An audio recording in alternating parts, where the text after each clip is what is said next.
Azhar.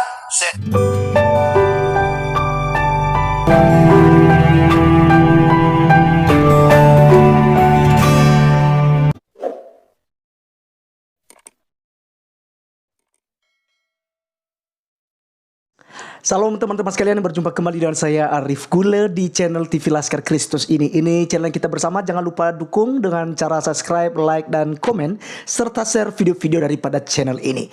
Pada kesempatan kali ini teman-teman sekalian, kita akan membahas seperti cuplikan yang kalian sudah tonton, di mana Abdul Somad sedang berlinang air mata untuk menceritakan, yang ini ceritakan ke itu, dan yang itu akan ceritakan ke itu.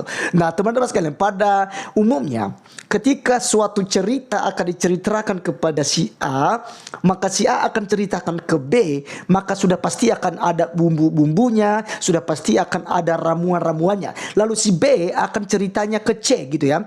Jadi B ini akan ceritakan pasti lebih parah lagi, dan si C akan ceritakan ke D, dan seterusnya teman-teman sekalian, sehingga cerita itu tidak lagi dianggap asli. Nah teman-teman sekalian, yang menarik di sini, yang dia bahas tentang suku Israel. Mengapa yang dilaknat Allah katanya ya tidak dibinasakan, tidak mati saja gitu ya? Karena mereka memang memusuhi Israel, mereka memusuhi Kristen ya. Karena memang ada ayat dalam kitab suci mereka untuk membenci Kristen dan juga Yahudi ya. Jadi kita tidak heran kalau Ustaz Abdul Somad mengajarkan hal ini. Nah teman-teman, sebelum kita berkomentar tentang Israel dan juga pernyataan Abdul Somad, mari kita melihat videonya terlebih dahulu. Saya ingin tanya Ustaz, kenapa Israel tidak dibinasakan seperti kaum yang sudah binasa? Iya juga. Ya teman-teman sekalian, itulah videonya, kurang lebih seperti itu ya. Bisa dicek juga nanti di channel yang lain tentang pernyataan Ustaz Abdul Somad ini. Dan teman-teman sekalian, ini kejadiannya kalau nggak salah ketika masih ada konflik ya, antara Palestina dengan Israel ya, sering baku hantam gitu ya. Bahkan dulu kita sempat lihat teman-teman sekalian, ada yang mengirimkan rudal goib ya gitu ya. Ada beberapa dukun-dukun dari Indonesia lalu mereka ini ya untuk menyerang Israel gitu ya. Ketawa saja sih ya, itu jadi sebuah lelucon ya. Nah teman-teman, apa yang disampaikan oleh Ustaz Abdul Somad ini akan berdampak negatif terhadap umat Islam yang akan mendengarkan, dan juga terhadap orang-orang Kristen dan orang Israel yang mendengarkan hal itu.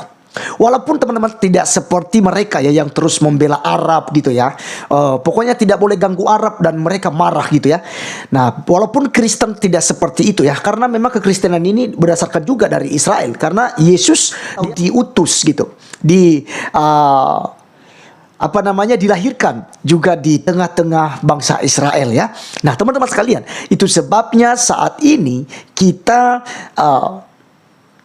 sebagian besar dalam kitab suci yang kita percayai itu membahas tentang sejarah-sejarah Israel. Karena pada mulanya dari sanalah Allah berbicara kepada para nabi. Aku cuman bingung kenapa tiba-tiba ada nabi dari Arab gitu ya. Padahal semua nabi sebelumnya itu wajib dari Bani Israel. Walaupun biasanya mereka cocoklogi, mereka mengambil Ulangan 18 ayat 18 bahwa tidak ada lagi nabi seperti Musa dari tengah-tengah saudaranya. Padahal ya itu bukan ditunjukkan kepada bangsa lain teman-teman sekalian ya, tetapi dari antara saudaranya. Dari antara saudara Israel itu akan utus oleh Tuhan ya, sebagai pemberitaan kebenaran yang menyampaikan hal-hal yang diinginkan oleh Tuhan kepada umatnya. Nah teman-teman sekalian, dengan adanya ceramah dan penjelasan seperti Ustaz Abdul Somad ini akan memicu sebuah polemik dan juga konflik ya antara kedua belah pihak, baik itu Muslim maupun juga Israel, dan tentu saja yang Kristen teman-teman sekalian, karena yang diserang oleh mereka adalah Kristen dan Yahudi. Nah teman-teman, dengan adanya pernyataan ini akan menjadi sebuah masalah dari antara kedua agama. Itu sebabnya teman-teman sekalian, kita tetap berhati-hati dengan pengajaran-pengajaran semacam ini. Tadi Abdul Somad katakan bahwasanya Israel tidak dibinasakan oleh Tuhan supaya umat Islam berjihad di jalan Allah katanya ya. Jadi Itu artinya untuk menghancurkan orang Israel ya. Dan kedua tadi caranya adalah sekolahlah tinggi-tinggi sampai doktor, profesor gitu. Bahkan bisa menjadi orang-orang penting dalam sebuah negara ya, menjadi DPR, menjadi presiden contohnya, atau apapun lah jabatan-jabatan kepemerintahan. Silakan katanya berjuang di sana sehingga kalian bisa menolong saudara-saudara kalian di Palestina untuk melawan Israel gitu ya. Jadi teman-teman sekalian, inilah hal-hal yang sering dikatakan provokatif gitu. Ya, mengajak orang lain untuk berbuat hal yang tidak baik gitu. Konflik antara Israel dengan Palestina itu tidak ada urusannya Indonesia. Tidak ada. Kalau seandainya Israel akan mengamuk kepada Indonesia, apa yang akan kita buat? Hanya karena kepentingan agama misalnya, maka kedua negara akan bisa baku bunuh, baku perang teman-teman sekalian. Bukan nyaman. Kita melihat saja peperangan-peperangan yang ada di antara negara di luar sana. Sangat menderita masyarakatnya. Nah, teman-teman sekalian, kalau dalam ajaran Kristen, Kristen selalu diajarkan untuk mengampuni. Kalau misalnya pernah terjadi hal-hal yang radikal, pernah terjadi eksekusi mati terhadap orang-orang Kristen yang dilakukan oleh umat Islam, gitu ya. Orang-orang Kristen lehernya dipotong, dan mereka teriak Allahu Akbar. Mereka katanya ini cara untuk berjihad di jalan Allah. Seperti yang pernah terjadi. Walaupun si ini adalah teroris. Tetapi kalau seperti ajaran Abdul Somad tadi, apa bedanya? Apa bedanya? Jadi ini sama halnya untuk memecah belah. Dan saya mau kasih tahu teman-teman sekalian, Israel adalah negara terkuat. Itu tidak mudah untuk dikalahkan. Mereka sudah terbiasa untuk perang dan perang gitu. Mulai mereka keluar dari tanah Mesir. Karena mereka adalah umat pilihan Allah. Abdul Somad harus paham dan umat muslim harus paham. Israel adalah umat pilihan Allah. Sehingga mereka tidak mudah untuk dikalahkan. Kemana-mana mereka pasti akan menang dalam peperangan. Kalaupun mereka kalah, itu sebuah hajaran daripada Tuhan. Karena mereka memberontak terhadap Tuhan. Tetapi Tuhan tetap beserta dengan mereka. Makanya sampai pada sekarang ini, Israel tidak mudah untuk dikalahkan.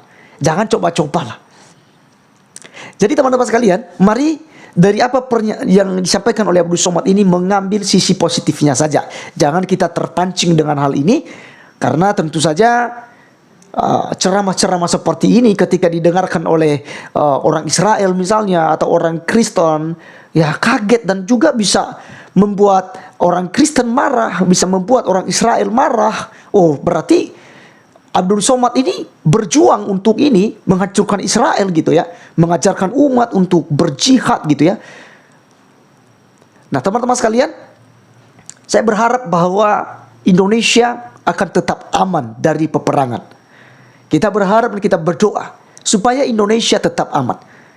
Dan kita doakan supaya presiden kita, wakil presiden, dan seluruh jajaran kepemerintahan sampai di pelosok sekalipun terus diberkati oleh Tuhan, terus diberikan hikmat oleh Tuhan untuk memimpin negara ini, dan negara ini akan terus aman.